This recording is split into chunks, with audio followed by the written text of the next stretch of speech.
தொண்டைகளையே கத்தி பிச்சை கேக்குறாங்கல்ல, உனக்கு என்ன ஒய்யாரா? வாயை திறந்து கேட்க கூடாதா? முடிஞ்சா போடு, இல்லைன்னா ஓடு. ஓஹோ, இது கௌரவ பிச்சையா? இந்தா, நான் போட்டு நீ வாங்க வேண்டி இருக்கு. இதுதான் நேரங்கிறது.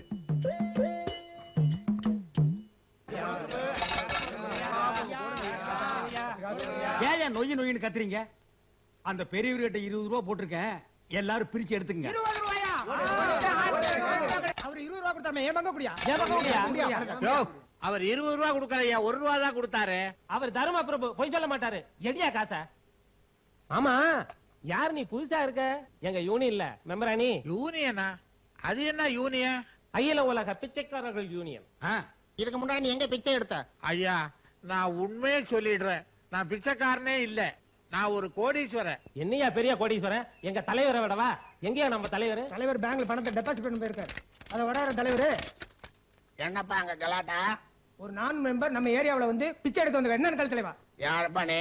நான் ஒரு பணக்காரன், ஒரு பரிகாரத்துக்காக இந்த கோயில்ல வந்து பிச்சை எடுத்தேன். அதெல்லாம் எனக்கு தெரியாதுப்பா.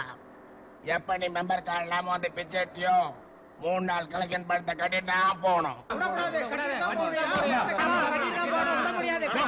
நிறுத்துங்கயா. இதுக்கு முன்னால ஒரு பிச்சை எடுத்து பழக்கப்பட்டவர் இல்ல, வட்டிக்கு பணம் கொடுத்து தான் பழக்கப்பட்டவர்.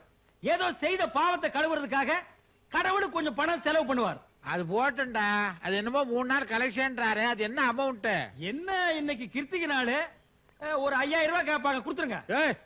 5000? அது நீ யார் சொல்றதுக்கு? தலைவரே நீ சொல்லுப்பா. ஆமாயா, 5000 தான். யோ பையே, கொடுத்துரு. இப்ப போய் எண்ணுவ, நீ வேற. முதல் பணத்தை குடியா.